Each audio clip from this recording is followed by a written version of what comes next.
What do you want to talk about? Wrestling! And here! Wrestling? Why? It's wrestling. It's wrestling. Why? Why? Why? Why? Why not? Yeah, why not? Oh boy, oh boy, oh boy, oh boy, oh boy. Why not? Why not? It's fake. Fake? What the hell are you talking about? Fake? It's not fake. Fake. Wrestling's not fake! Okay, wrestling.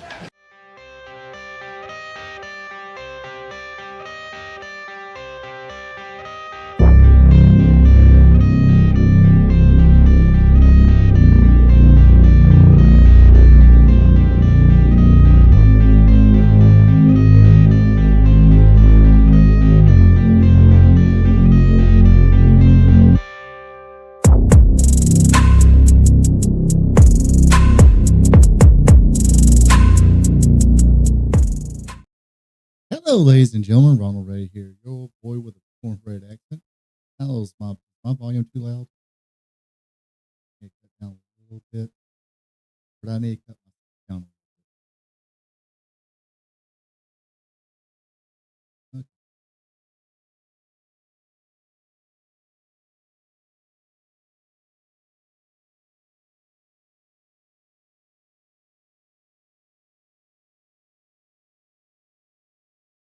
Hello, ladies and gentlemen. Ronald Ray here, your old boy with a cornbread accent. Thank you for joining me on. Yes, I am on location here in Columbus, Georgia. Columbus, Georgia, or not be Columbus, Georgia. Actually, it's something. La Quinta tonight. It's still pretty good. Build up here, yes. A little bit. Didn't even get a countdown. Just an intro, and away we went. Got a few things to talk about tonight. Of course, we're gonna dig into SummerSlam. Make sure everything's kind of working here. That's still on. Okay, I think we're doing good. Trying to figure out how to. Well, I kind of need that.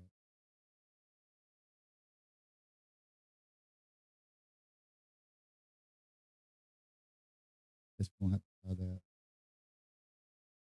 That way I can see, because I am on Facebook Live and on YouTube. So, a minute, am I on YouTube? Okay.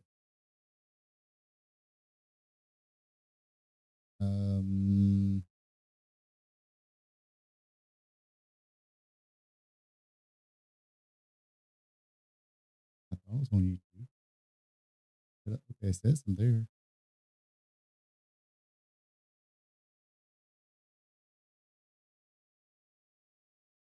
Hopefully I'm where I think I am.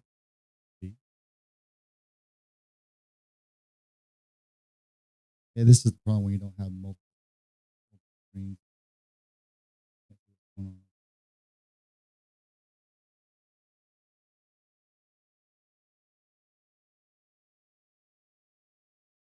All right. So yes, I am on Facebook Live and on YouTube. I can't point at two different screens because that's what my laptop today. Yes, I'm on YouTube Live. All right. We're good to go. What's up, Joe King? Seriously, that's his name. Joe King. Not joking.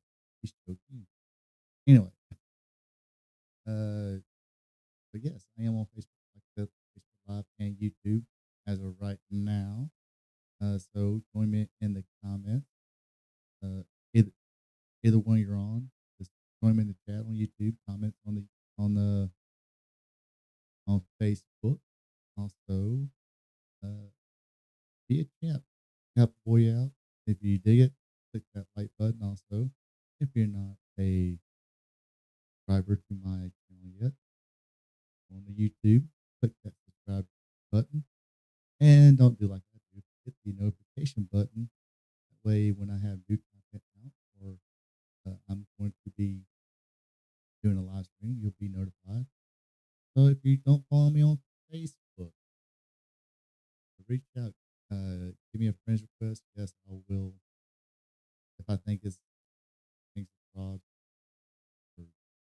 or what's the word catfish go to? Um, or what the kids say catfish. What the kids say? Yeah, if you're catfishing,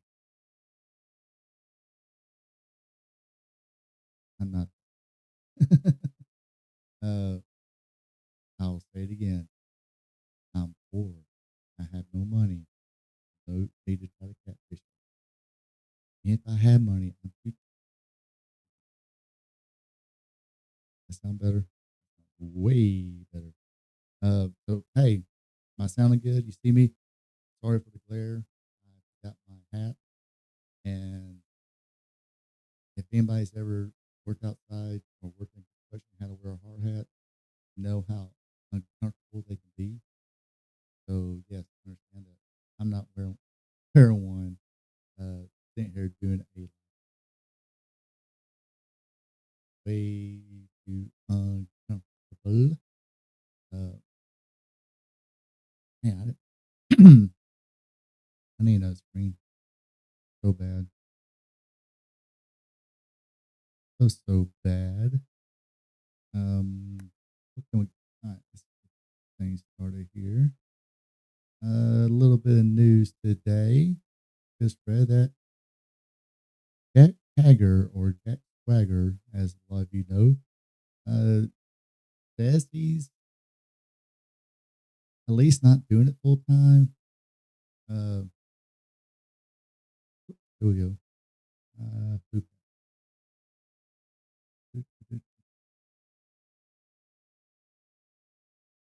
So, born of this, Jack Hager has officially stepped away from the wrestling world, revealing that he shifted his focus on his new business venture. I'm getting out of wrestling. I'm pretty much, I could say I'm retired from it. So, yeah, he's retired, but come on, it's pro wrestling. Usually, they say retired, they're taking a break until finally it is time to. Uh, he says, signaling the end of his in ring career, Hager shared that he's now channeling his energy into entrepreneurship, explaining, I started a trucking company running a route through Florida. The article says Tampa and Florida. It is. So he's in Florida. While he's not behind the wheel himself, he made it clear that he's hands on in building the business. He said, I'm not driving, not me. I got people driving. I'm excited. Something to sink my teeth in. Good for him. He's venturing out there, starting a trucking business, not as a driver, but got a few trucks. I think I seen a few months ago. His singer's name, Luke Bryant. Luke Bryan. Yeah, he actually part owner of a concrete enterprise. It's more in South Georgia. Probably see him around green and white truck. Yeah, he's stepping away, doing the trucking business. So good for him.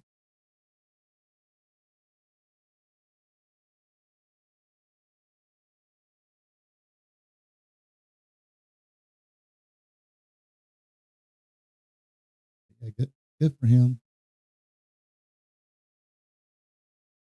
Just joking. What's up, Joe?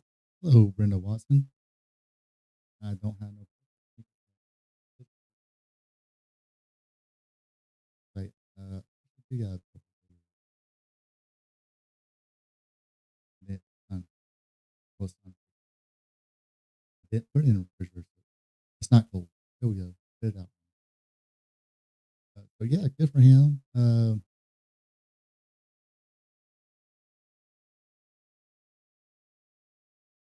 So he was a legit, college wrestler from Perry, Oklahoma, I do believe.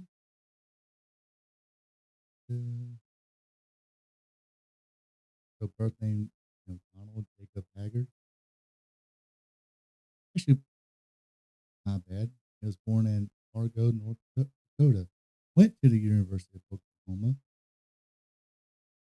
Got trained by Deep South Wrestling. He was actually a two-sport athlete, football and wrestling, second string defensive tackle, uh, behind eventual NFL league or NFL player Tommy Harris and Dusty.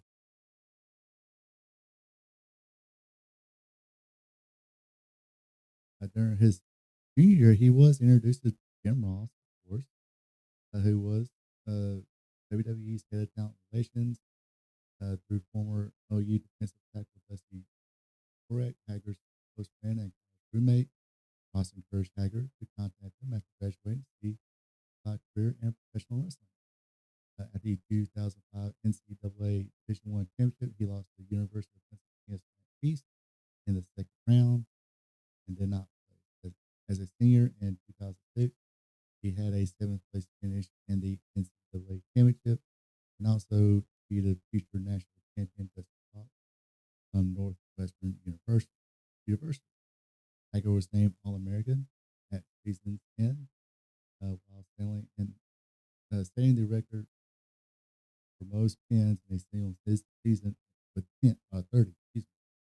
Hager graduated from University of Oklahoma with a bachelor's degree in finance. So, yeah. Stepping in the business world, dig that, or you get that since he does have a degree in finance. They'll go on to sign with WWE, got out with Beat South Wrestling.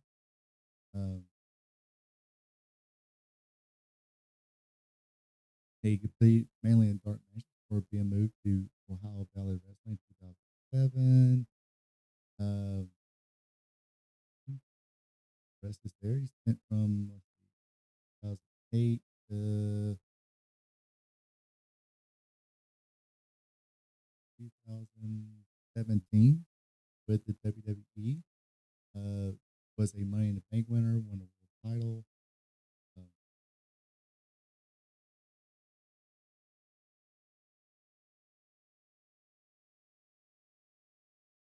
He was about to get a big push around 2013.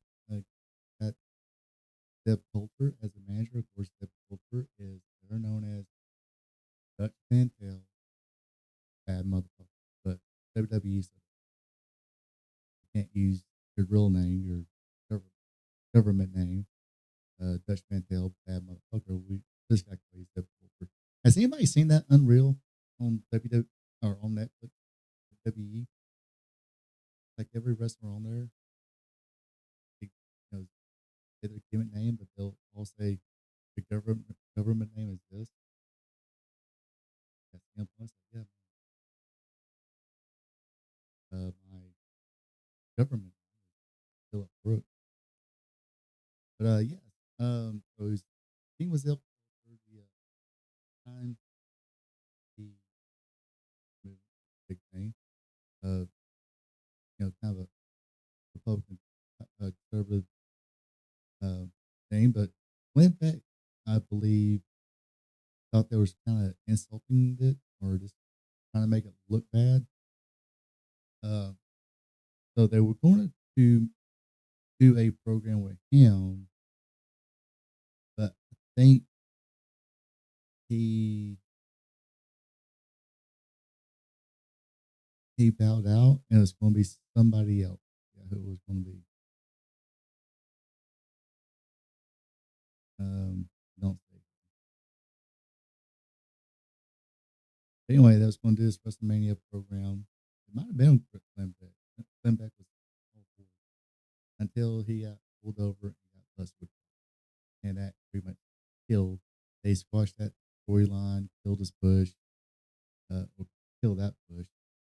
But that, put your hand over your heart, say, "We the people." Things started getting over. They put Cesaro with him. Him and Cesaro made a pretty good tag team. But like they lasted till 2007. Did some independent. Actually, was in Lucha Underground, and did some MMA. Fought for Bellator from 2017. I think he had one last match. 2023. Hello, Karen Poole. That's okay. better late than never. He had a record of uh he had 4 matches, 3 wins, 0 losses. One was a no contest. Looked like his opponent was Anthony Garrett, and kept accidentally, inadvertently, giving him groin right. But his first fight was with Brandon Kaufman. One was split decision. Made TJ Jones tap out. JW Kisser tapped out as well. Then he went to AEW, was part of the Inner Circle, and with the Jericho Appreciation Society. Of course, both of them been headed by Chris Jericho. So not bad. Like I said, was it 2020 start? Yeah. So 2000, okay, 2006, 20 years, almost 20 years. Not too bad. Uh, Obviously, he made his money and wanted to do something else. So that's good for him. It's better than trying to hang on and doing stuff, fast, harmful stuff to himself and other people. So hopefully, he stays on a straight and narrow, and hopefully, his trucking business does good for him. One of the big news this week, apparently, well, it's a done deal. WWE and ESPN has inked a deal where, do that right now. What did I do? Go back. They have inked the deal here. ESPN will be showing the premium live events starting in 2026. Here's the, as of yesterday, the details for here. WWE's media landscape is set for a major shift as details continue to emerge about the blockbuster deal between WWE and ESPN. This long-term agreement will see premium live events move exclusively to ESPN's new streaming service beginning in 2026. The change represents one of the most significant media moves in WWE history. Just quickly, ESPN is not that strange to the wrestling world. They did have AWA at one time, and Global Wrestling. There was this classic sports channel, ESPN, and ESPN, which kind of showed some classic wrestling that good. And they still own anything AWA that was showed on ESPN. I think I read that. Anyway, a fresh report is offering insight to the financials, launch details, and what the future may hold for WWE's vast archive of past programming. Reported by CNBC and further examined by Fightful Select, the 5-year deal is said to average $325 million annually. So yeah, 1 billion. Yeah. Anyway, the partnership will begin just before WrestleMania 26 and run through WrestleMania season 2031. WWE Premium Live events will stream exclusively on ESPN's upcoming direct-to-consumer platform, which is set to launch at a monthly cost of $29.99. ESPN confirmed that cable and satellite subscribers who already have ESPN access will be able to authenticate their subscription through ESPN app and access new service at no additional cost. So if you have cable already and go through download the ESPN app, and kind of like a lot of CW app, and I think A&E. If you have cable, download there's A&E, or download it, and the cable company is Infinity or Comcast. Verify it, and you got it. If you have ESPN, it's not. If you are paying for cable and have ESPN, um, through cable or satellite, then you're going to get the premium live events at no additional. I guess if you just want to get ESPN uh, monthly uh, Christian Christian subscription, it'll cost $30. Ooh.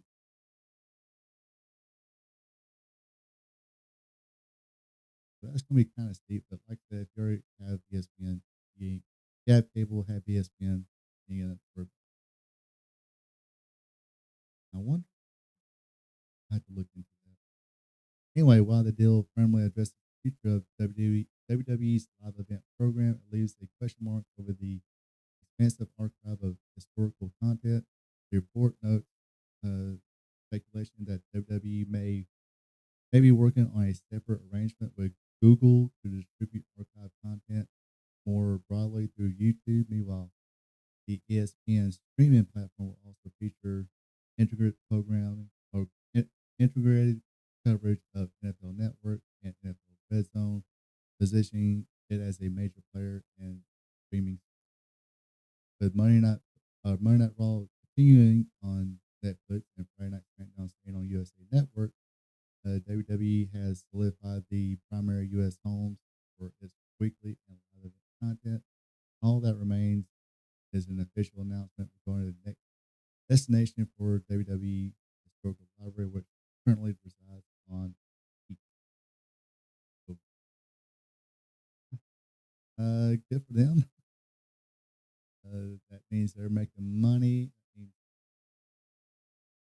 yeah, I guess no. Well, I mean, y'all y'all have cable, don't you guys? I mean, if you have cable already and have ESPN, you can still get the premium live events for free. Come, will come net from 2026 to 2031. Me, on the other hand, do not have cable. Um, I recently got rid of Sling because there was a deal for Hulu, Disney Plus, and Netflix.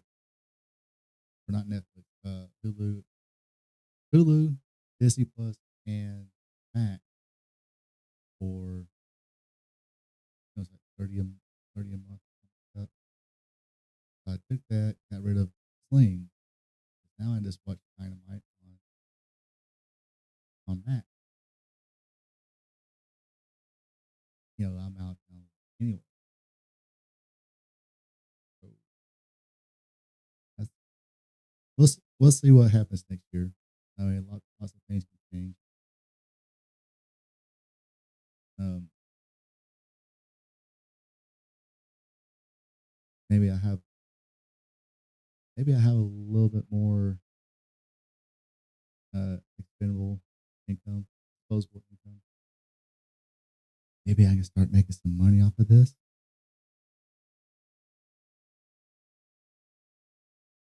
Okay, so like I said, if you already have ESPN or on cable or satellite, it would be available to you at no me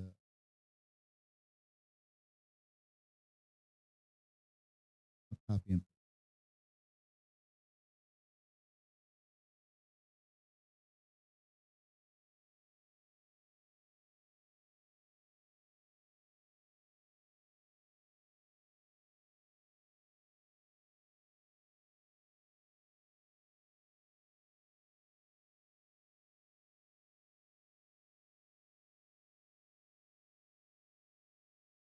I'm gonna paste what the article says.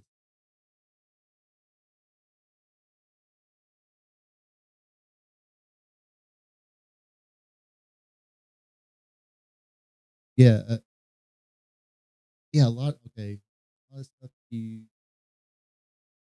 see. I mean, CNBC is supposed to be a major news, and they got Fight Bill did reaffirm that if you have ESPN, I'll paste it on the chat so you can read it.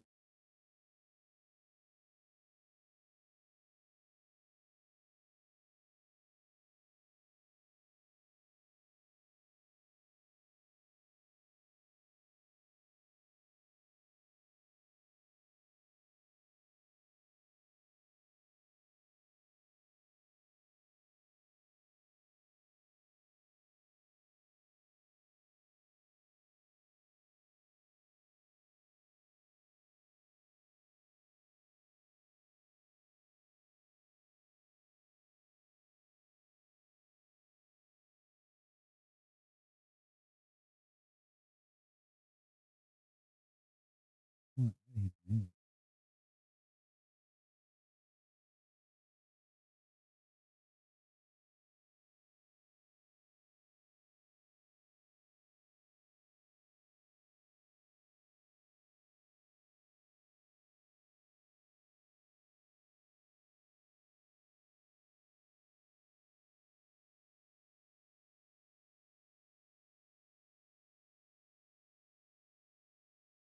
Had to, I guess, what I copy and printed out, um, or copy and pasted, it was too much. So it should be too late now. It's there.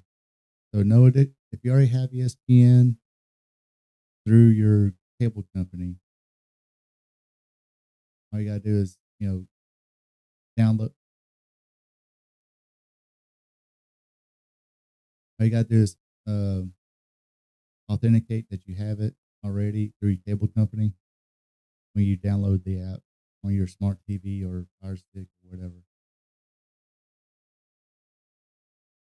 I know, like I said, A&E does that.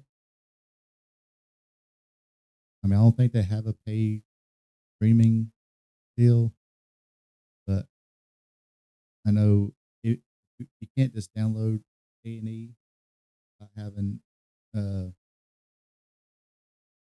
having cable.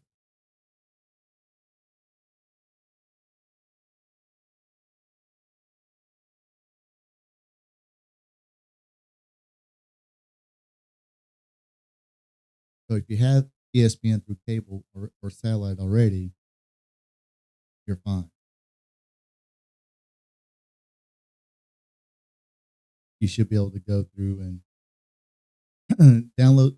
You download the app, but and there's a could be a way you can authenticate you do got through Direct TV or whatever cable company, Xfinity or Charter, any of those cable companies,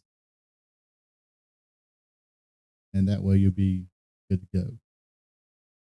I know a bunch of people were like, "Oh, they gonna charge us now $30 a month for premium live events." Like, and yeah, I did see a couple people say, "Oh, this makes AEW so great." I'm like, "Oh, AEW freaking they charge you like $60, between 45 and $60 for pay-per-views. You complain about 30? Still gonna be half.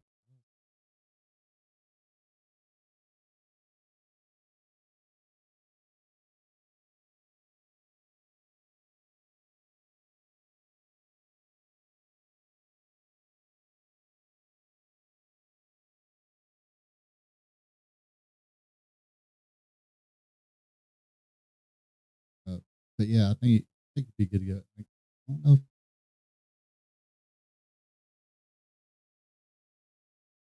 because I guess I can just get the whatever the one. I don't know. I'll have to look into it when that time comes. As far as people who use Sling. because I don't watch that much football. Don't watch that much sports. Period.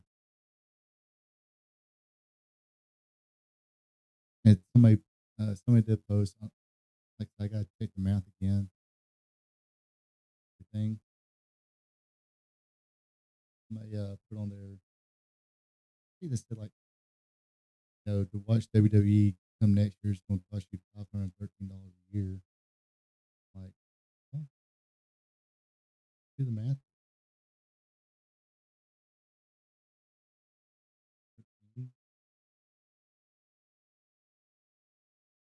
Like, yeah, about 40 a month. Still, I mean, if you're paying for Mac, which is for just Max alone, uh, it's probably about 10. They include cable if like collision and all that. Come on, I know cable bill is usually a whole lot. It's a high reason I put it as they say. Because at one time, I mean, they said internet cable was going to be like over $200. No. This was back in 2018, I think 2019. I was like, you know what, I'm not home enough to watch, but I tried Sling out. Sling was okay, but but yeah. So you look at cable being like between 50 and 80, depends on who you got, where you live, and what kind of package you get. I guess bare bones might be like 80. Less than bare bones could be around 50. I'm not quite sure. I just know it can be. I mean, initially when you first get for the first, you gotta read that fine print though. When they say, "Hey, get free HBO and Cinemax for 3 months," or you get, for get cable for 3 months for 50 bucks. It's like, yeah, as soon as that 3 months ends, you can look at like doubling that. And it's like, well, can I cancel the HBO and Max? Nope, you don't sign on. Well, no, I signed on. Okay, I'll sign on for uh, having cable for, let's just say, $80. I forget the number. It's been so long ago. Yep.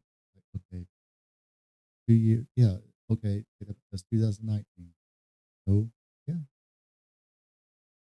20. Yeah, 2018, 2000. Through this, I am done. I was coming up with any of that stuff anyway. Most of it. So yeah, I think, like I said, if you have cable, satellite, you'll be fine. You ain't gonna have to shell out an extra $30 a month. And with that being said, since we're talking about the WWE, let's talk about SummerSlam. Who watched SummerSlam in here?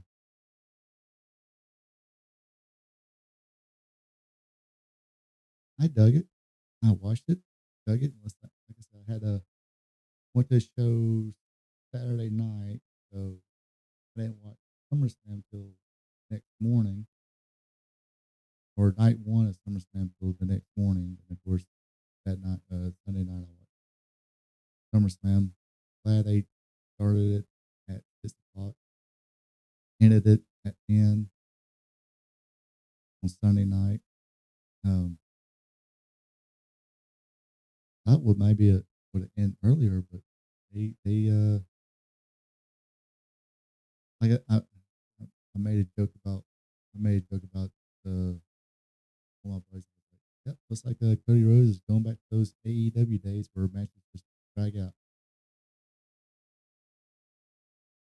Okay, yeah. So since you do have ESPN on Xfinity, when you download the app, you just put that, yeah, you authenticate that you have ESPN through your cable provider.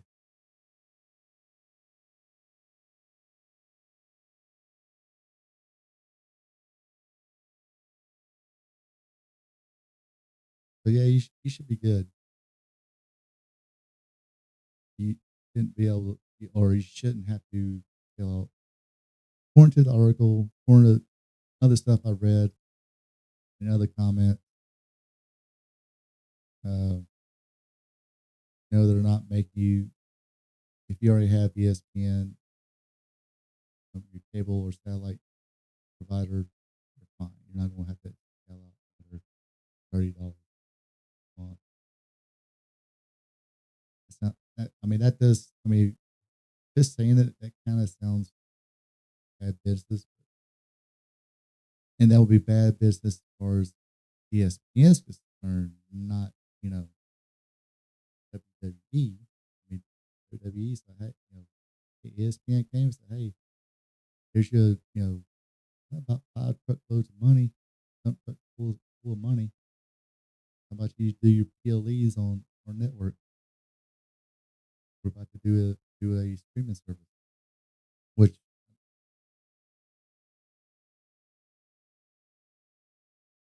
I mean they say cable is all but almost dead. So some people say that if ESPN quit being on cable, that'll be the end of it. Maybe it'll either be the end, or they'll have to figure out some way to lower their costs. That would mean other channels will have to figure out, hey, are we going to go to streaming too, or yeah, I mean that a lot of people there's a lot of people don't like WWE, even though they watch every week. Even though they watch it every week, they kind of figure out ways. You're gonna have to pay $30. I mean, if it was, it'd still be cheaper watching a AEW pay per view, right? That's I forgot how much I got in for. I got it through Amazon, so I think it was only like 45.50. I know for that some of them were like 60. So and of course, let's be fair. AEW doesn't have pay per views every month, but still, don't tell your sister it's dead. No, I mean that's just rumors. Rumors. I mean, a lot of people think about a lot of people are cutting the cord. You know, it's kind of expensive, and people like me just don't have all that free time to watch everything on cable. I mean, like I'll be at a hotel room, doing the out of town thing, and I'm sitting there. I mean, uh, what town is that? Yeah, opening. I had like 6 different HBOs, and none of them had anything worthwhile. It will be like one of their shows, like Sex and the City, then uh, what's that? White Orchard or where? Um, another one of their TV shows, and um, they want to have a movie, but won't be nothing you want to watch. Yeah, one time they had the second Shazam movie, and I'm like, dang, I watched like the tail end of it. I'm good. Wasn't that big? Didn't like the first one to begin with. I mean, it was okay, but not.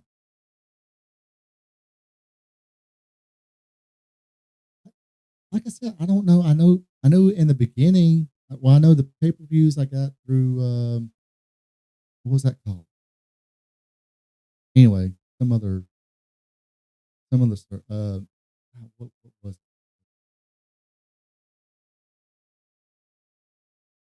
Can't think of the name of it now. Fight TV or something like that. No, it was something like that. It had all the wrestling and like underground MMA stuff. A lot of indie stuff. It was the one that Anarchy was on, or yeah, Anarchy Wrestling from Cornelia. I can't think of it, but they switched. Like Thriller TV, Thriller TV. Either way, yeah, I think the last time I got one from there, it was somewhere between 50 and $60. And I think the Amazon, when I got the last two I got from Amazon, was like between 45, 50, 55 maybe. I looked at it, I'm like, wow, that's, I mean, I think, yeah, I think all in was like 45. I had to look back on it, but yeah, don't quote me on that, but anybody else out there. But I do believe, I mean, I know it went 60. So it might be one of those things I had a discount because I'm do Prime. And Prime I'm not getting rid of because let's face it, uh I do order stuff from Prime. Like I order like a case of uh Monster Mean Bean drink from Prime. Uh, Sometimes you get good deals on like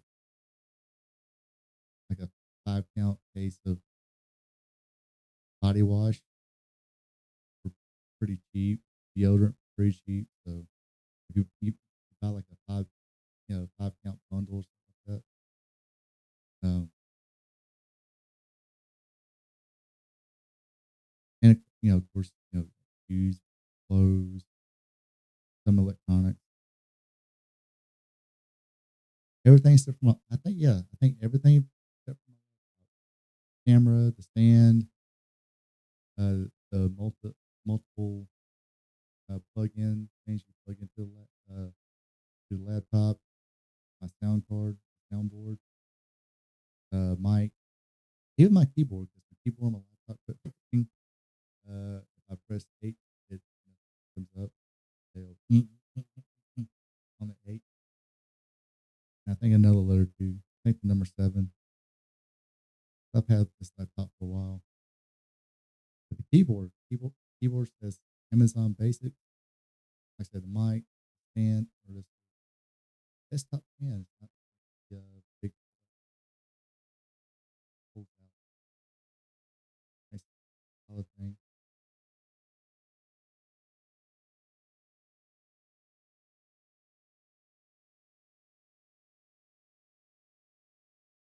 Goes in my business if you will, baby.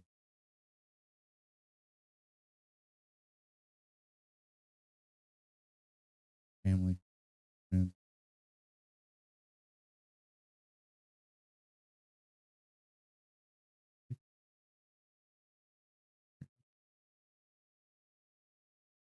Anyway, let's talk about SummerSlam. Like I said, I like SummerSlam. I'm gonna say it right now. SummerSlam weekend was better than WrestleMania weekend this year. Um, not too many. I don't think there's matches that I was like, oh, that's a couple ending. I thought, but I can't really say the.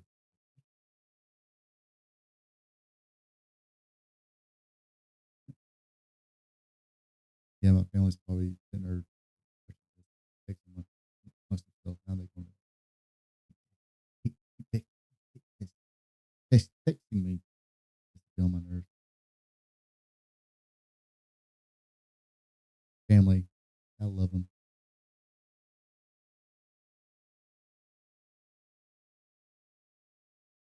All right, let's talk about SummerSlam.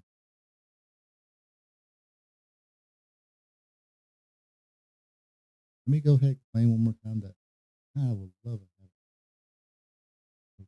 there. I think there's a way. I need to figure out there's a way I can.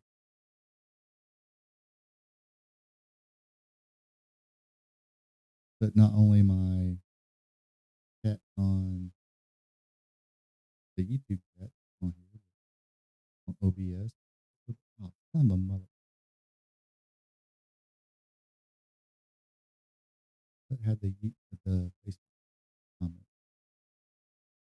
Okay, so first match of SummerSlam weekend, it was Roman Reigns and Jey Uso going up against Bronson Reed and Braun Breaker. Good match here. Let's see. I think they gave him 21 minutes, but didn't really feel like 21 minutes. But like I said, pretty good match here. Little good story a little bit. They kind of play with it. Hey, hey, you're doing good for always sticking up for your family, but is Roman actually going to be there for you? I mean, Roman did not pick you for his successor of the tribal chief. He picked Solo Sikoa, Yada. But this match, there was two times where he pushed Jay out of the way of a Braun Breaker spear. The one main one was at the end there. They would get the pinfall. Jey Uso would uh, hit Bronson Reed with a spear, followed up by Uso splash. 1, 2, 3. They win. It's a pretty good match here. I think this is the only one on night one I did get right. Next up. Now I know I didn't get this right, but I was definitely happy about this. For the WWE Tag Team Women's Tag Team Championship was Charlotte Flair and Alexa Bliss for Judgment Day. Raquel Rodriguez, Perez. Looked a little shaky there. And like I said in my recap of SummerSlam Night 1, if you can watch after this, there's my promo for it. And anyway, as I said, I did love how they got that angle there with the camera where you're seeing Bliss and you're seeing Charlotte Bliss earlier that accidentally hit Charlotte in the face, trying to, help her out. Next, so you're seeing Charlotte there in the corner. It's like she's measuring Alexis. Even Alexis, she had Roxanne Perez, her sister Abigail, and kind of like looked back, and all of a sudden, he had the big boot to Raquel Rodriguez, get rid of her. Alexa Bliss hit the sister Abigail on Roxanne Perez. 1, 2, 3. They win. Very happy. Crowd.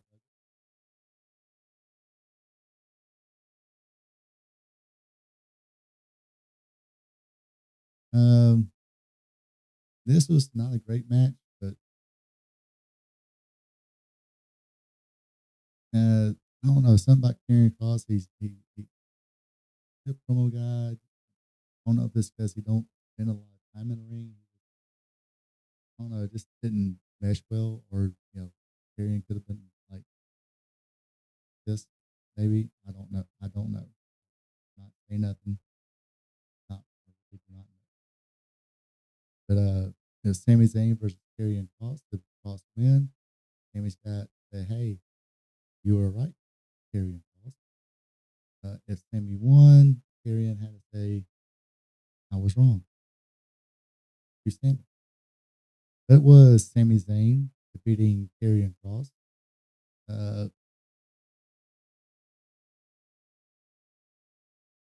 I felt this was a match that Karrion Kross had to win. Storyline, everything. He had to win this, kind of help him, not really put him over the top, but at least put him on another level than he is now. Fans seem to dig him, and I will say this right now. A lot of people gave a shit about Karrion Kross during his first run in WWE, and they made him wear some demolition S&M bullshit. And they released him. He came back. Nobody really seemed to care. I remember he would come out and be almost crickets. I mean, even for a match with AJ Styles. I mean, AJ Styles was able to, have, decent matches with him. I mean, I've seen two of them on SmackDown. And he won that feud. But it seemed like nobody even gave him his own group and put that group over on the Wyatt Six, and just didn't care. Then they wound up releasing everybody but. Then when WrestleMania weekend came, he did that, I guess, work interview with his own, pipe bomb or whatever. Then everybody started kind of digging him again.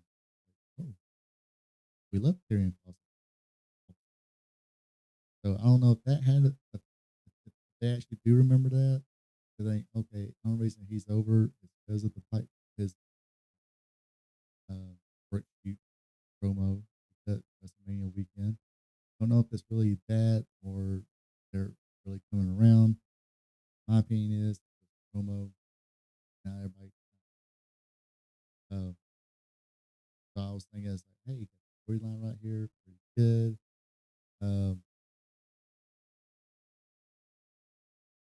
He, helped turn AJ a little bit for a short bit. Then New Day, they turn. So I don't know if this is what, Sami Zayn going to turn for a brief time. I even kind of gave my opinion of how they can do it now. Have him grab a chair or grab some kind of object, beat the hell out of, Karrion Kross.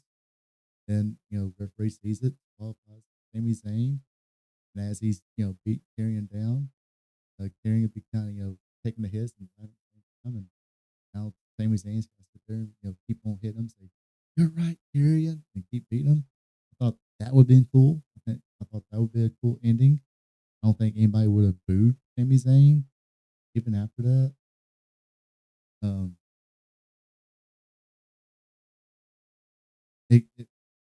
and that finish, you wouldn't have to exactly pin Sami Zayn. He's one fishing out the ass kicking, so not really be burying Karrion Kross. It's like that little moment I think would have kind of helped Karrion Kross to, hey, you know, now he is actually an interesting character. He's tapped it, he's called people out and made them kind of lose their dark side, even Sami Zayn. Um, but Sami Zayn, hits the pin. Charlotte did give him the pipe, and he threw it down and just did a exploder suplex in the corner, liver kick, fair and clean, 1, 2, 3, and that was it. Um, Motion to Karrion Kross, that was over. I'm going ahead and say it right here. I'm going ahead and pencil in my prediction for Royal Rumble. Sami Zayn's winning the Royal Rumble. At least the Royal Rumble match. Men's Royal Rumble. Sami Zayn will be winning this year's Royal Rumble.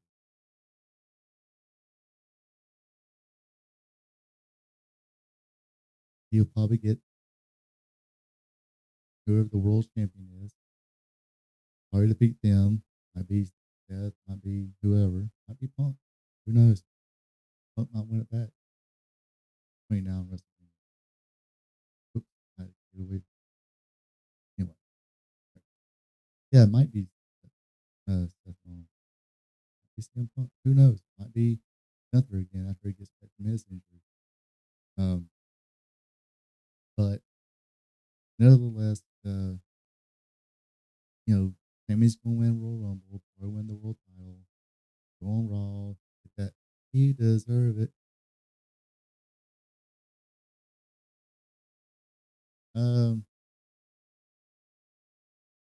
I mean that is the rumor too. Apparently his contract is up, so Usually if they're negotiating with somebody, they kind of do give them a little bit of push. Um, Sometimes give them an IC title or something like that. Say, hey, we still dig you. Resign for us. I mean, how many times they did that to Dolph Ziggler before they were like, you can go. But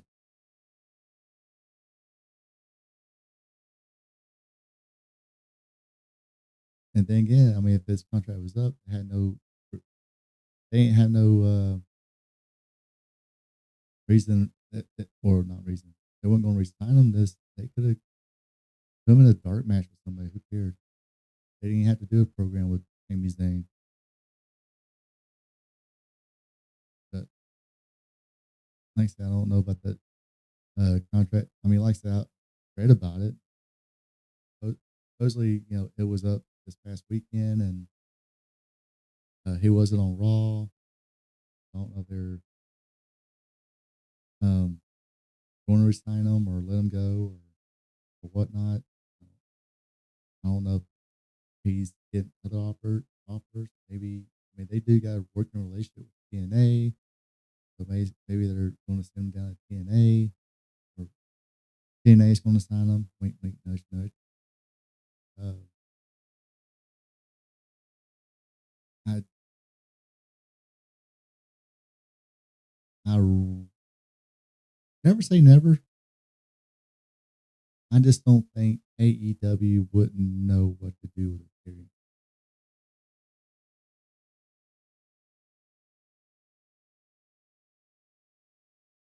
Oh, so it was up this past weekend, or yeah, like I said, I definitely don't keep up with that as much as I should, but I've seen it.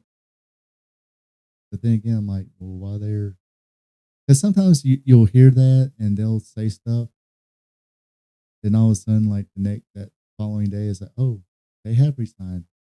Here they are. Okay, did they sign before this or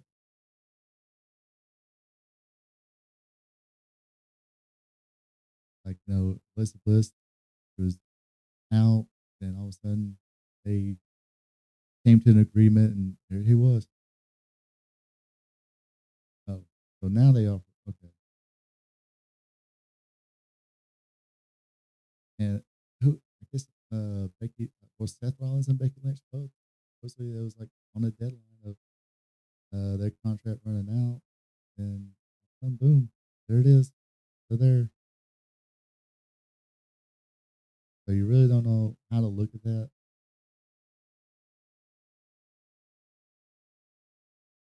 But and if he does, I mean, if he did leave. Like I don't think AEW would know what to do with a carrying cost.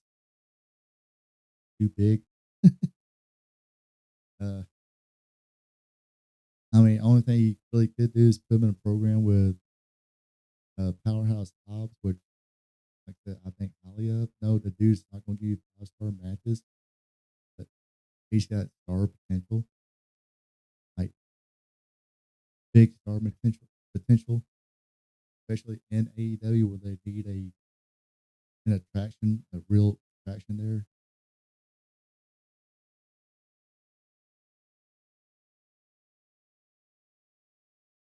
Oh, okay. What would his book be about? I was in NXT and I did the independence. I went to NXT and to the main roster. They maybe were demolition outfit and then released me and they brought me back and nobody gave a shit me. I mean, I've seen some of his NXT and TNA stuff, but do have potential, you know, definitely. But like I said, I did not like. Regardless, I did if they didn't sign to a contract or they weren't even close to a new contract, and I give them a matches with Sami Zayn. They put him on dark match, have Sami Zayn do push. Plus, like I said, penciled in. Sami Zayn's wearing the World Rumble. You can always put it in a pen. I'm almost that confident that barring any kind of injuries to Sami Zayn, I put him out. Sami Zayn's winning the Royal Rumble. Yeah, so they do got that working relationship with TNA. I put them down there. See what happens. I need to start watching more TNA, which I haven't said that in a few weeks, but I'll say it again this week. All right. Anyway, let's move it right along here. Now, this match, it did surprise me. Tiffany Stratton versus Jade Cargill for the WWE Women's Championship. Tiffany Stratton wound up winning this one. Well, it was 7 minute, or 7 minute, 5 minute, or 7 minute, 5 second match. Um, Tiffany nor Jay needs to be in a long match. Tiffany's fine, but unless you got somebody really there to beat her, besides the referee on spot or calling the moves and stuff like that, which I guess they did for everybody. Or let's just say what I've seen on. I started watching that Unreal, and yeah, but some of that stuff is a little. It's WWE. There's nothing they're gonna say or do that's not gonna be a. It's not gonna be not for a reason. That's sound better. Not that's word, but it's gonna be the reason. This there, that's there. But yeah. Oh yeah. But like I said, they did keep it short. Not sure if this is uh they lost faith in Jay Carhill yet, or they like, okay, no, you had your first taste, and um, let's see what we can do story wise, as far as your character and everything else. Um,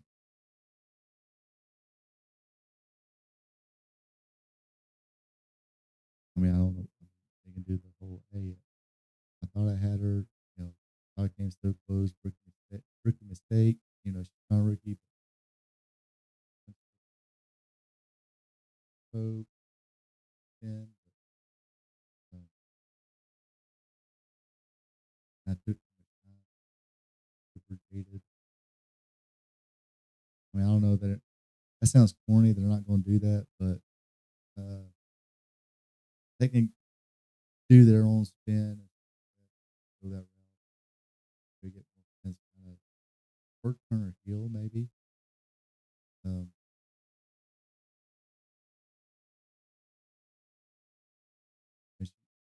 you work pretty good as a heel in AEW, but AEW they just give us cross matches and good. Um, not to get on them, but let's face it, they don't really do anything in developing young. So, oh, just watch a bunch of people. There you go. Now the match I said I was not looking forward to. Definitely not a 5-star match. I will give the boy credit. I will give the boy credit. He took the slump. He got the most of the heat in the match. This was the Drew McIntyre and Logan Paul versus Randy Orton and Kelly Roll. Drew Mac and Logan Paul will win this one. But like I said, give the boy credit. He did take a slump. He took a uh, Logan Paul frog splash through a table, came back and they again too. Uh, he looked like definitely looked like he lost some weight, but um,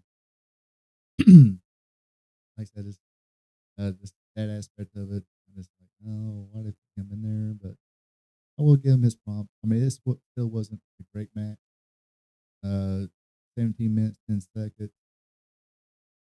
Uh, they they they did a little furniture moving and not so bad. Because people do dig Jelly Roll anyways.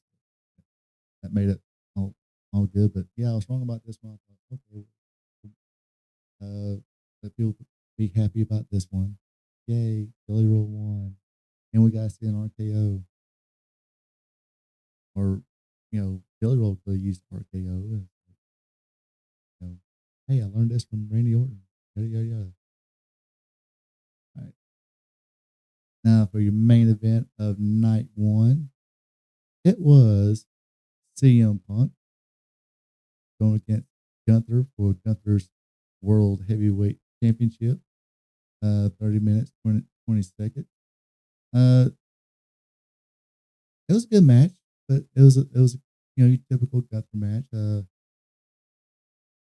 CM Punk a little bit and Gunther laid in those chops. Yeah, I mean, he wasn't. I ain't saying he was good, but I'll give him credit for taking his lumps. I mean, he really didn't do much, and that's a good thing. I mean, basically, yeah, he kind of just got most of the heat during the match, and that's it. Yeah, I knew he wasn't gonna be good, and like I said, I didn't say he was good. I just said I give him credit for taking his lumps, but not. But yeah, anyway, yeah. Then Gunther, top, put some submission holds on him, beat him down pretty good, but CM Punk rebounded, nailed a couple of GTSs, and won the World Heavyweight title. Nice little, nice little story here. Nothing wrong with it whatsoever. He grabbed it. Very emotional moment here. The time he spent away from the company, crapping on it and everything, and then going to AEW, crapping on it more. Then did the apology weekend. I kind of talked about that in the recap. Then things went south real quickly for him in AEW, and they wound up letting him go after he already had a long suspension. Then came back to AEW, then went south even further, and they just said you can go. So he came back to WWE, which I think that's what fans wanted. It, not only did they want Punk back in the business, back in the ring, they wanted him in a WWE ring, and that's where he was. And nice little moment here. Nice, nice little moment. The perfect crime, Cindy. But wait! There's more! So the music hits. Oh yeah, got some juice from Gunther, of course. But yeah, the music hits. Burn it down. Here comes Seth Rollins, stealing the crutches, jawing with CM Punk, and turns around and drops the crutches, undoes the knee brace, runs to the ring. Him and Punk go at it. Beats CM Punk down with that briefcase, hands it to the referee. Big old stomp, stomp. 1, 2, 3. Your winner and new WWE World Heavyweight Champion is Seth Rollins. Yes, he cashed in. Man, there, there were some people say, yeah, this was a work. This was a work. Kind of, I did let a podcast kind of convince me that it wasn't. That was Stevie Richards. Yes, blame you for letting him fool me. But yeah, blame him because he. If you ever watch Stevie Richards ago on YouTube. He got support right there. He kind of like the old John Madden thing. He was like, that's one. But yeah, he said, when you turn that first clip, you see where it kind of took, or when anyway, or when he came in from the swanton, it felt like a clip when he clip for the light. It looked that's where it looked like it really buckled and here.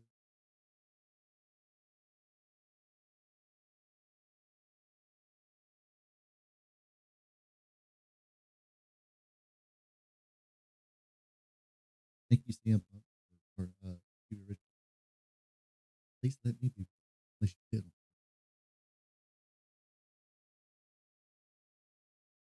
So yeah, I bought that he was really this way they did it. It's like they had a match.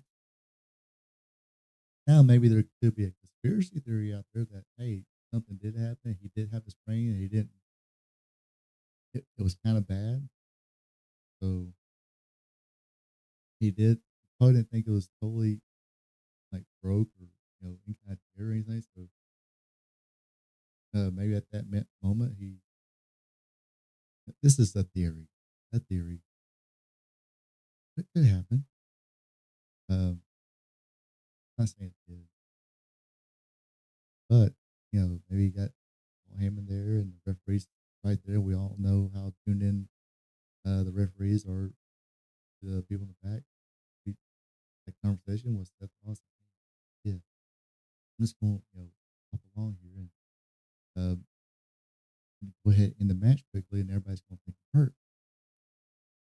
That way, I do the cash in the briefcase. People won't really expect me to be doing it that night because I'm hurt. So, um, like I said, it could be it'd be funny. That's what happened. But no, they did it. Now it's going to kind of suck now, especially when you go to like indie shows and a wrestler does get hurt and they're down. They kind of want to continue the match, whatever, but they know they got to end it quickly. And you're going to have this, those fans out there go, oh, he's just faking it. He's just faking it. And it's going to be stemming. I mean, they sometimes do it, but mostly it's not the majority. It's like one person. If that, usually it's like, ooh, not. I mean, sometimes they'll do, they kind of like get hurt and then do a cheap shot on the wrestler and get the company back. I'm talking about in the, continue, but end the match quickly, and then go to the back and come back, and whatever. Um, that's the only downfall for this. Not only indie, but AEW majors, WWE. So I think yeah, that's about the only downfall of this. Other than that, it worked pretty good. It had people cool. I think he was hurt. A lot of people weren't fooled though. Uh, anyway, that brings us to the end of night one. Time to talk about night two. Night two start off with a hell. I totally dig this one. Uh, anytime you got Io Sky in there, she's probably said this thousands. She's probably the pound for pound the best female wrestler there right now. No matter TNA, AEW, WWE, pound for pound. And she's probably going against the most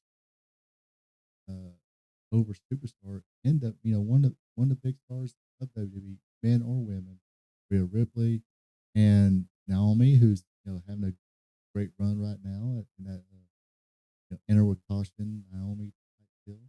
Had her dad there to play guitar a little bit. Didn't know that he was a member of the gang one time, but it was Naomi, Rhea Ripley, and Io Sky for the women's world championship.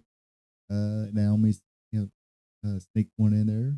Ripley thought she finally got that pinfall on Io Sky after the super or the avalanche quick tie, but Naomi was able to squeeze in there, roll her up in the full goal roll, and pull the trunks for a little extra lift.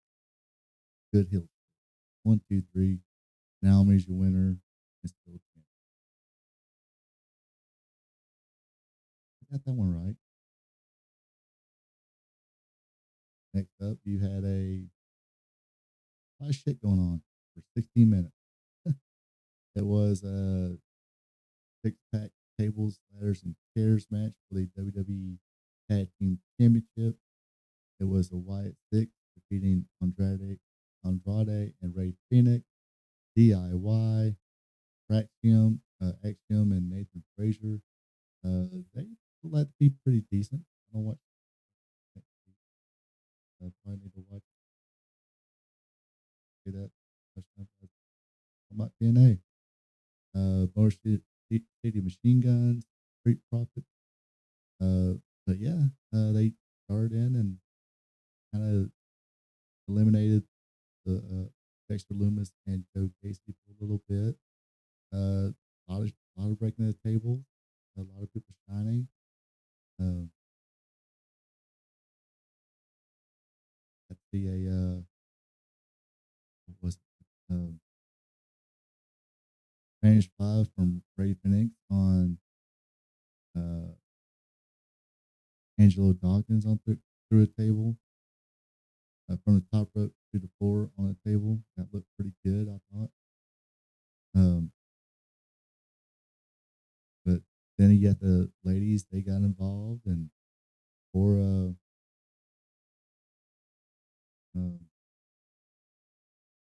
Candice LeRae, she took a huge fucking bump. Dang. From the top of the ladder to the floor on top of the other going through the floor. Not pretty, but haven't heard she had any injuries or anything yet. Um, but for Organo, boy had to sleep on a cut chair in the hotel room. Poor guy. But like I said, got this one right. Dexter Loomis and Joe Casey wound up grabbing the belt and still the champion.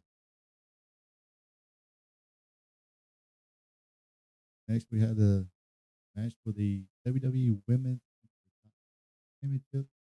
Lyra Valkyria challenging the champion Becky Lynch.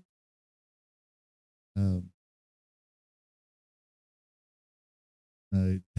Becky tied her up some zip ties, which broke, but she did about the best job she could, trying to keep her hands together or could. Um, like I said, she did the best she could, but it was a little noticeable. And Michael Cole said, "Oh, she got free. Oh my, she didn't." But then trapped her in a chair and beat the hell out of her more from there. But it was an accident from Bailey. She was going for Becky Lynch with the fist chain on her fist, but wound up hitting Lyra Valkyria instead. Manhandle slam by Becky Lynch. 1, 2, 3, and she's still the WWE Women's Intercontinental Championship. Unfortunately for Lyra Valkyria, as long as Becky Lynch is the champion, she can no longer challenge.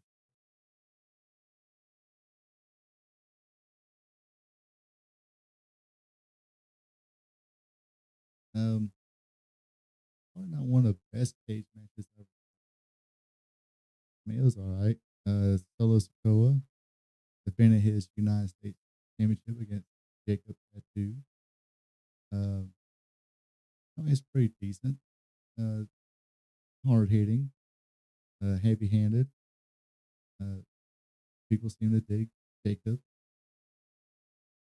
Jacob Fatu. I mean, he is pretty good. Hit a couple of triple jump moonsaults on solo, but only got 2 count. Solo had a little bit of help. One guy kicked the cage door on Fatu's head, and that allowed Solo to sneak on out and keep the championship.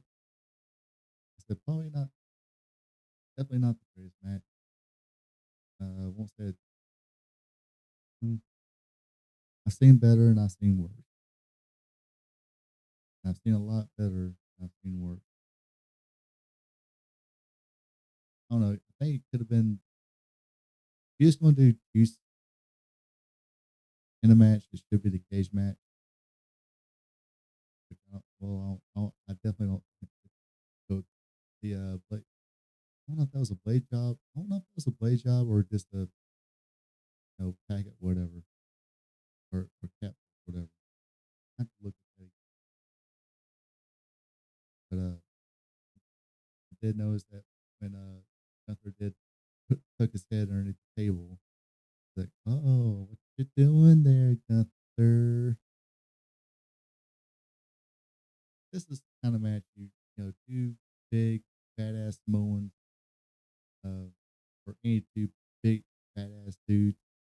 You gotta be a little more hard hitting and definitely do a little color on this one. I'm old school that way for stage matches, but it is what it is. Solo kept it. Maybe Solo and or not Solo, but Jacob and Fatu, Jacob Fatu and Jimmy Uso, and form a little tag team. Maybe. Now, of course, this is the one I was wrong about, but I did explain. I did say, yeah, I'm 98% sure that Dominic's gonna win this. I just want AJ to win, and that's didn't happen. But it was basically an Eddie Guerrero tribute match almost. AJ came out in the low rider. He came out with Eddie Guerrero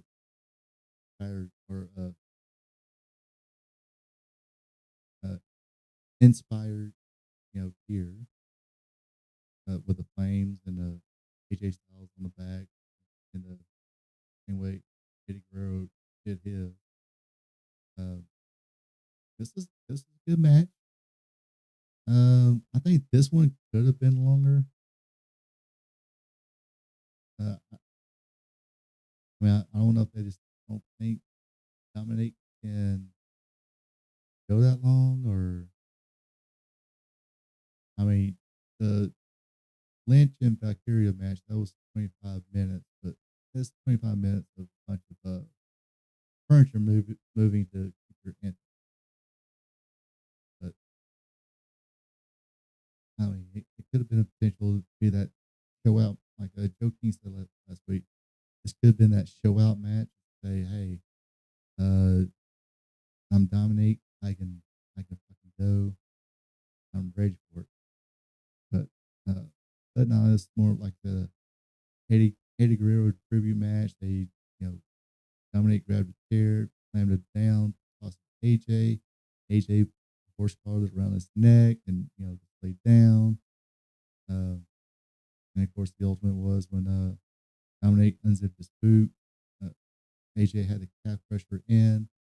Boot slipped off, and Dominic used the boot to nail AJ and had the false splash and 1, 2, 3 on AJ Styles. So um, AJ lost, but he still had to uh, or Dominic still had to use the boot. And that brings on us to the main event of SummerSlam. It was John Cena defending his undisputed WWE Championship in a street fight against Cody Rhodes. I thought this match was good to a point.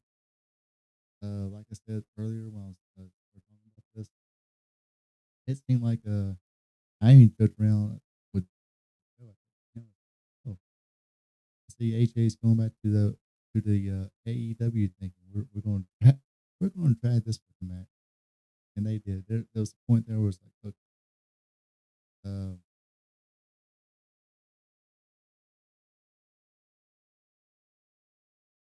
it was to the point it was like, okay, we got 6 AAs in, and we got already dozen a few 30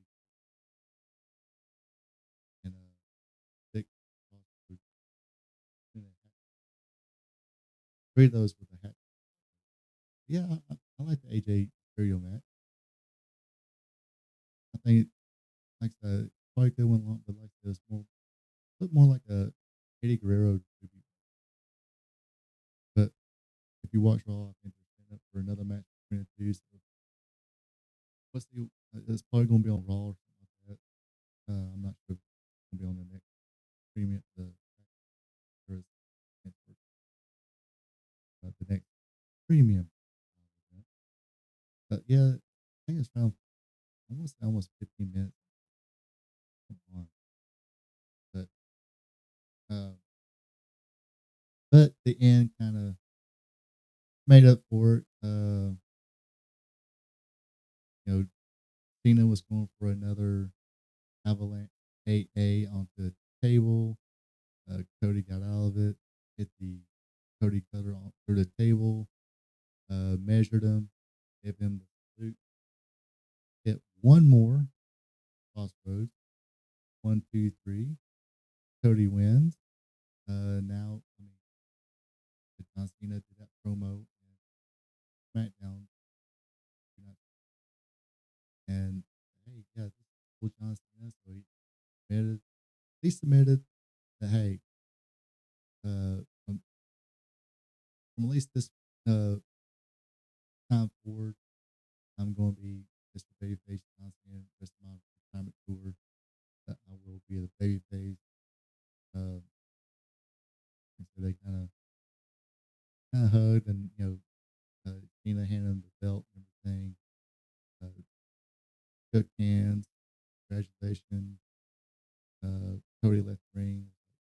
All right, you had the spotlight. Uh, didn't change the music or anything. Uh, Had to cut off the music finally. And, John Cena was like, they're like thinking the crowd, and I'm like, okay, where's the credit? Let's roll with it. Obviously, they're not going to do anything else, will they? What can they surprise us with now? The Beast. That's right. Cue the music. The holy, yes, the holy mother porker shit. Oh, that music hit. How about fill my yeah, I jumped. Was like, just didn't have no didn't have no that blew my soul. I dropped. I dropped. I was like, holy. Actually,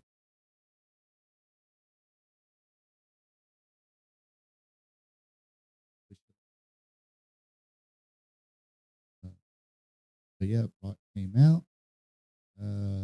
Fans, hey, fans in attendance that night, regardless, they popped.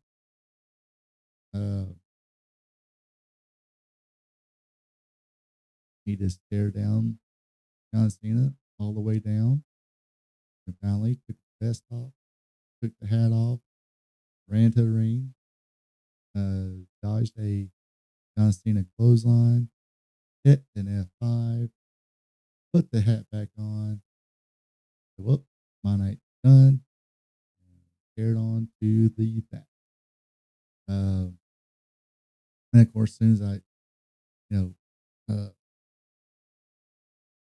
actually, I forgot what was said to me at first, but I said, yeah, hell, my nephew asked me, it's like, well, I seen him lose the belt. Cody, what are they going to do to him? I'm sitting there going, oh, that probably has some more extra, attraction type matches.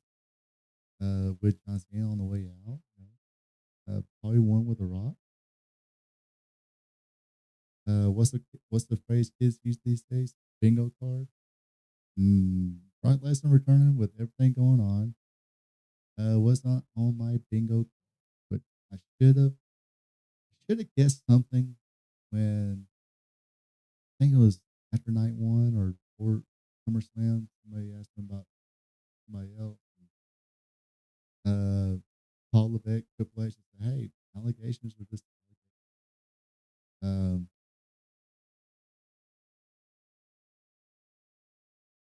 Brock Lesnar's not being in any kind of criminal suit, nothing right now. He's mentioned in that. That's it. Um, and of course, after I had the holy shit moment, lay down in bed, I was like, right now, social media, all the holier than neuter monks are having a fucking field. Um,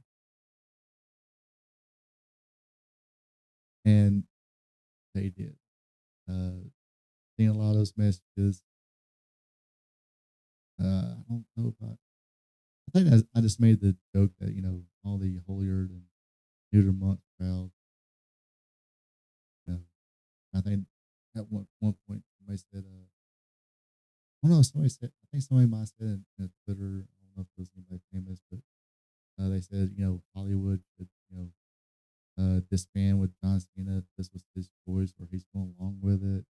I'm like, there are no saints in freaking Hollywood. Hate to tell you. But of course, the people who are holier than neuter monks, I think, especially the ones that agree with him on everything, they're fucking saints. So fucking with me, ain't they? But that's all I'm gonna say about it. The trial hasn't happened yet. Whatever happens on that one, at the end of that, I'll respond to it. But as of now, Brock Lesnar, he's not being sued for anything. No criminal case, no civil. Um, uh, I'm just going to split it down the middle. I think they said, "Oh, this was John's idea." And John's like, "Well, it's not my idea." So I'm just going to cut it right down the middle and say, uh, Triple H or whoever, the creative team, said, "Hey, John, would you mind working with Brock? You want to work with Brock Lesnar again?" He said, "Sure, let's fucking do it." And they're going to fucking do it. Not sure when. I don't think I'm pretty sure SmackDown will probably hear more about it, but right now he's back and ready to take people to stupid. But yep, I mean, like I said, it is what it is.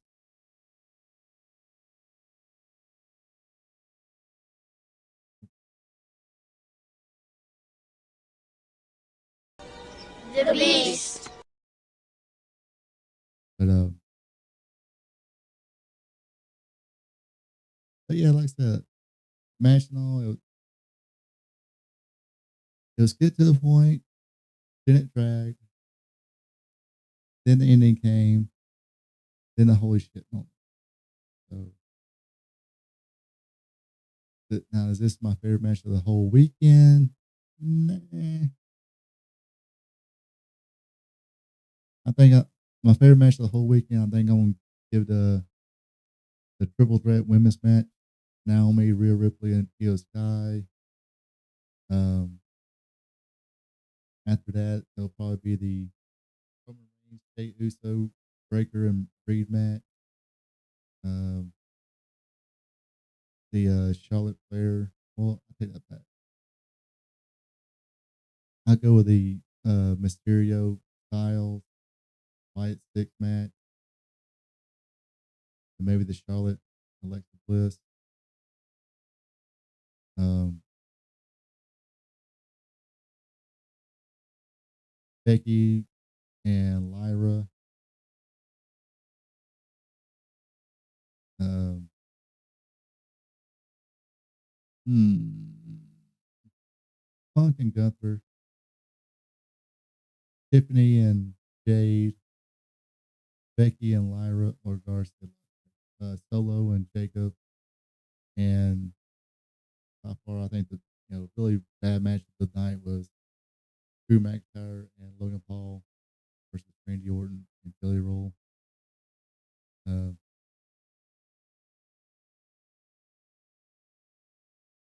and even the worst matches probably maybe a tad bit better. I don't know. I'll say I think SummerSlam weekend, WrestleMania weekend, they've been hitting their stride the last few premium live events. Having some really good ones. Uh, but anyway, that kind of not really late, but I am like everything packed up, ready to go. Get to head back home tomorrow and be home in time for Wrestling Gold Friday night. I think I have something in mind, but I don't want to say it yet. I need to look at the format for tomorrow, or not the format, the history part of tomorrow. See if I can find something into something. Oh yeah, overall it was definitely a good weekend. Uh,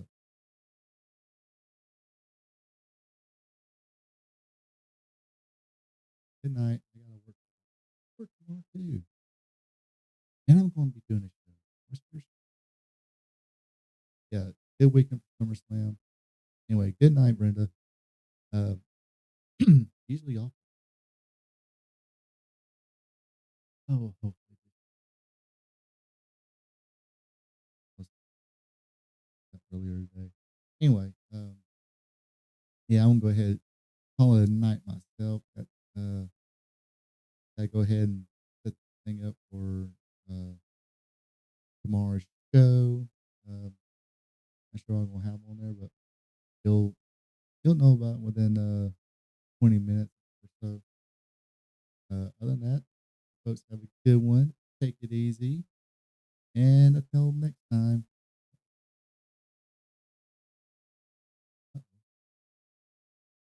Here we go. Bye. So long from the peach state of Georgia. Thank you for checking out our P2 Vision. Subscribe to our P2 Vision to watch Ronald Ray's content that covers the sport of professional wrestling from yesterday to today. His weekly content starts off with Wrestling Trivia Tuesday. Every Tuesday, Ronald Ray asks 5 questions about the sport of professional wrestling. So tune in and have some fun. Then it's WWE Monday Night Raw Recaps, where he recaps all the action from the Raw brand. Ronald Ray also does an AEW Dynamite recap show where he recaps and has fun doing it. Do you like live streams? Well, join Ronald Ray live on Spot Show Livestream, where he discusses current wrestling. Join the chat and have fun. Spot Show Livestream is on Thursday nights starting at 8 p.m. If current pro wrestling isn't your thing, like all wrestling past and present, or you're a new fan